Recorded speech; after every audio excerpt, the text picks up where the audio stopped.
Esta ha sido una magnífica conferencia general. Ciertamente hemos sido edificados. Si hay un objetivo preeminente en las conferencias generales, este consiste en edificar la fe en Dios el Padre y en nuestro Salvador Jesucristo. Mi mensaje trata sobre los fundamentos de esa fe. Las bases o los fundamentos de una persona, tal como sucede con otros objetivos dignos, por lo general se construyen lentamente, capa por capa, experiencia por experiencia, un desafío, un fracaso o un éxito a la vez. Una de las experiencias físicas que más atesoramos es cuando un niño da sus primeros pasos. Es algo magnífico de contemplar. La expresión de su rostro, una mezcla de determinación, gozo, sorpresa y logro, indica que se trata de un acontecimiento trascendental. En nuestra familia destacamos un acontecimiento de naturaleza similar. Cuando nuestro hijo menor tenía 4 años, entró en la casa y anunció a la familia con gran regocijo y orgullo: «Ya sé hacer todo. Sé atar, sé conducir y sé subir la cremallera». Entendimos que se refería a que ya podía atarse los zapatos, conducir su triciclo de ruedas grandes y podía cerrar la cremallera de su abrigo. Nos dio risa, pero comprendemos que, para él, estas cosas eran logros monumentales. Él pensaba que realmente se había convertido en una persona adulta. El desarrollo físico, mental y espiritual de una persona tienen mucho en común. El desarrollo físico es bastante fácil de percibir. Comenzamos con pequeños pasos de bebé y progresamos día tras día, año tras año, creciendo y desarrollándonos hasta alcanzar nuestra estatura física definitiva. Cuando vemos la actuación de un gran atleta o de un músico virtuoso, usualmente decimos que esa persona es muy talentosa, lo cual suele ser cierto, pero su actuación es producto de muchos años de preparación y práctica. Un autor muy conocido, Malcolm Gladwell, lo ha denominado la regla de las 10.000 horas. Los investigadores han determinado que es necesario practicar esa cantidad de tiempo en los deportes, la música, el mundo académico, las profesiones especializadas, la medicina, el derecho, etc. Uno de esos expertos afirma que se requieren 10.000 horas de práctica para alcanzar el nivel de maestría que permite otorgar reconocimiento mundial como experto en cualquier campo. La mayoría de las personas entienden que tal preparación y práctica es esencial para alcanzar un entendimiento óptimo en lo físico y lo mental. Lamentablemente, en un mundo cada vez más secular, se pone menos énfasis en la cantidad de preparación espiritual necesaria para llegar a ser más como Cristo y para establecer los fundamentos que conducen a una fe duradera. Nosotros tendemos a realzar los momentos sublimes en los que hemos recibido entendimiento espiritual. Esas son ocasiones preciadas en las que sabemos que el Espíritu Santo nos ha confirmado verdades espirituales especiales al corazón y a la mente. Nos regocijamos en esas ocasiones y no debemos restarles importancia de ninguna manera, pero para tener una fe duradera y la compañía constante del Espíritu, no hay nada que reemplace el desarrollo religioso personal, el cual es comparable al desarrollo físico y mental. Debemos edificar sobre esas experiencias que a veces se asemejan a los pasos iniciales de un bebé. Eso lo logramos al comprometernos consagradamente a asistir a las sagradas reuniones sacramentales, a estudiar las Escrituras, a orar y a servir según se nos haya llamado. En una esquela fúnebre reciente acerca de un padre de 13 hijos, se informaba que su lealtad hacia la oración diaria y el estudio de las Escrituras influyeron profundamente en sus hijos, otorgándoles un fundamento inquebrantable de fe en el Señor Jesucristo. Tuve una experiencia a los 15 años que fue fundamental para mí. Mi fiel madre se había esforzado valientemente por ayudarme a establecer los fundamentos de fe en mi vida. Yo asistía a las reuniones sacramentales, la primaria, los hombres jóvenes y seminario. Había leído el Libro de Mormón y siempre había orado personalmente. Por entonces, pasamos por una experiencia intensa como familia cuando mi hermano mayor estaba considerando la posibilidad de servir en una misión. Mi maravilloso padre, que era un miembro menos activo de la iglesia, quería que él prosiguiera con sus estudios y no sirviera en una misión. Ese asunto se convirtió en un tema de contención. En una memorable conversación que tuvimos con mi hermano, que era 5 años mayor que yo y que dirigió esa conversación, concluimos que la decisión de servir en una misión dependía de 3 asuntos. 1. ¿Era Jesús un ser divino? 2. ¿Era verdadero el Libro de Mormón? 3. ¿Era José Smith el profeta de la restauración? Esa noche, al orar sinceramente, el Espíritu me confirmó la veracidad de las 3 preguntas. Llegué también a entender que casi todas las decisiones que tomaría el resto de mi vida se basarían en las respuestas a esas 3 preguntas. En particular, comprendí que la fe en el Señor Jesucristo era esencial. Al mirar atrás, reconozco que gracias a mi madre principalmente, conté con los fundamentos en mi vida para recibir una confirmación espiritual aquella noche. Mi hermano, que ya tenía un testimonio, tomó la decisión de servir en una misión y finalmente obtuvo el apoyo de nuestro Padre. La guía espiritual se recibe cuando se necesita, en el tiempo del Señor y de acuerdo con su voluntad. El Libro de Mormón, otro testamento de Jesucristo, es un ejemplo excelente. Hace poco contemplé un ejemplar de la primera edición de El Libro de Mormón. José Smith había terminado la traducción cuando tenía 23 años. Sabemos algunas cosas sobre el proceso y los instrumentos que utilizó en esa traducción. En esa primera impresión de 1830, José incluyó un breve prefacio y declaró simple y claramente que fue traducido por el don y el poder de Dios. ¿Y qué hay de las ayudas para traducir? ¿El Urim y Tumim y las piedras de vidente?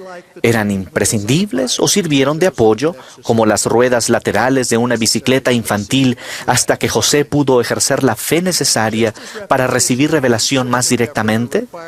Tal como la repetición y el esfuerzo constante son necesarios para aumentar la capacidad física o mental, lo mismo ocurre con los asuntos espirituales.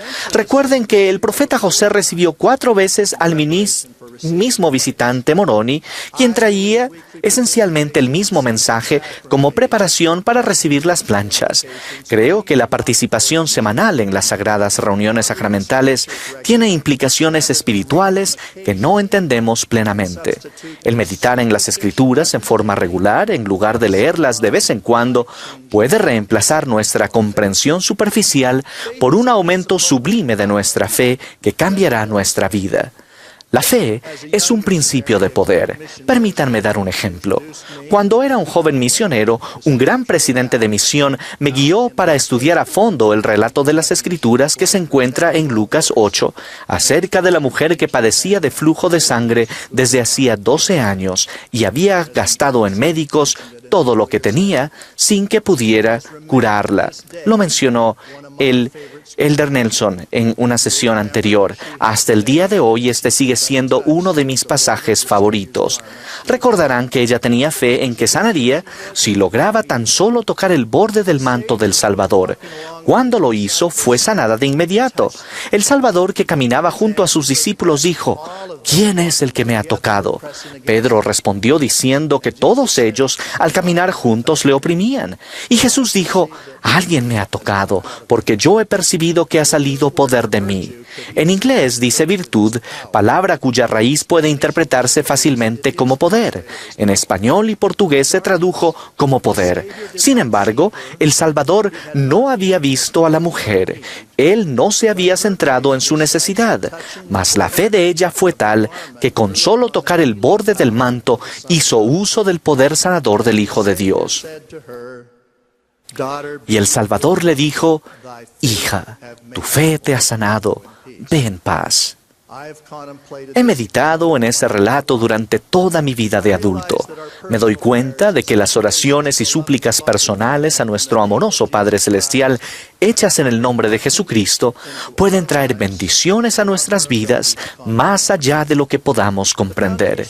Los fundamentos de fe, de la clase de fe que demostró esta mujer, deben constituir el gran deseo de nuestros corazones. Por otra parte, los fundamentos iniciales de fe, incluso acompañados de confirmación espiritual, no significan que no enfrentaremos desafíos. La conversión al Evangelio no implica que todos nuestros problemas se solucionarán. La historia de los primeros años de la Iglesia y las revelaciones registradas en Doctrina y Convenios contienen ejemplos excelentes de cómo establecer fundamentos de fe al tiempo que enfrentamos las vicisitudes y los desafíos que todos tenemos. La construcción del templo de Kirtland fue un acontecimiento fundamental para toda la Iglesia. Estuvo acompañada de manifestaciones espirituales, revelaciones doctrinales y la restauración de llaves esenciales para continuar con el establecimiento de la Iglesia. Al igual que los apóstoles de la antigüedad en el día de Pentecostés, muchos miembros tuvieron maravillosas experiencias espirituales en relación con la dedicación del templo de Kirtland. Pero al igual que ocurre en nuestras vidas, eso no significó que ellos no iban a enfrentar desafíos y adversidades al seguir adelante. Esos primeros miembros no sabían que enfrentarían una crisis financiera de los Estados Unidos, el pánico de 1837, que pondría a prueba sus almas mismas. Un ejemplo de los desafíos que se derivaron de esa crisis financiera lo vivió el elder Parley P. Pratt, uno de los grandes líderes de la restauración. Él era miembro original del Quórum de los 12 Apóstoles. A comienzos de 1837, su amada esposa Thankful falleció mientras daba a luz a su primer hijo. Parley y Thankful habían estado casados casi 10 años y el fallecimiento de ella lo dejó desolado. Pocos meses después, el elder Pratt se encontraba en una de las circunstancias más difíciles que la Iglesia había experimentado. En plena crisis nacional, los problemas financieros locales, entre ellos la especulación con los terrenos y las dificultades de una institución financiera fundada por José Smith y otros miembros de la Iglesia, generaron discordia y contención en Kirtland. Los líderes no siempre tomaron decisiones financieras prudentes en sus vidas. Parley sufrió considerables pérdidas económicas y por un tiempo se resintió con el profeta José. Le escribió duras críticas a José y se expresó en su contra desde el púlpito. Mientras tanto, Parley decía que continuaba creyendo en el Libro de Mormón y en Doctrina y Convenios. El elder Pratt había perdido a su esposa, sus tierras y su casa. Sin informarle a José, Parley se marchó a Missouri. Inesperadamente se encontró por el camino con los apóstoles Thomas B. Marsh y David Patton, quienes regresaban a Kirtland. Ellos sentían la gran necesidad de restaurar la armonía en el quórum y persuadieron a Parley a que regresara con ellos. Él llegó a comprender que nadie había perdido más que José Smith y su familia. Parley acudió al profeta, lloró y confesó que lo que había hecho estaba mal. En los meses posteriores a la muerte de su esposa Thankful, Parley había estado bajo un oscuro nubarrón y lo habían vencido los temores y las frustraciones. José, que conocía bien lo que era luchar contra la oposición y las tentaciones, perdonó francamente a Parley, oró por él y lo bendijo. Parley y otros que permanecieron fieles se fortalecieron en medio de los desafíos de Kirtland, crecieron en sabiduría y se volvieron más nobles y virtuosos. Eso llegó a formar parte de sus fundamentos de fe. No se debe considerar la adversidad como desaprobación del Señor o retención de sus bendiciones. La oposición en todas las cosas forma parte del fuego purificador que nos prepara para un destino celestial eterno. Cuando el profeta José estuvo en la cárcel de Liberty, las palabras que le dijo el Señor describían todo tipo de desafíos, incluyendo las tribulaciones y las falsas acusaciones, y concluyen diciendo: si las puertas mismas del infierno se abren de par en par para tragarte, entiende, hijo mío, que todas estas cosas te servirán de experiencia y serán para tu bien. El Hijo del Hombre ha descendido debajo de todo ello. ¿Eres tú mayor que Él? En esta instrucción a José Smith, el Señor también le declaró que sus días eran conocidos y no serían acortados. El Señor finalizó diciendo: no temas pues lo que pueda hacer el hombre, porque Dios estará contigo para siempre jamás. Entonces, ¿cuáles son las bendiciones de la fe? ¿Qué logra la fe? La lista casi no tiene fin. Al tener fe en Cristo, nuestros pecados pueden ser perdonados. Los que tienen fe gozan de comunión con el Santo Espíritu. La salvación viene por medio de la fe en el nombre de Cristo.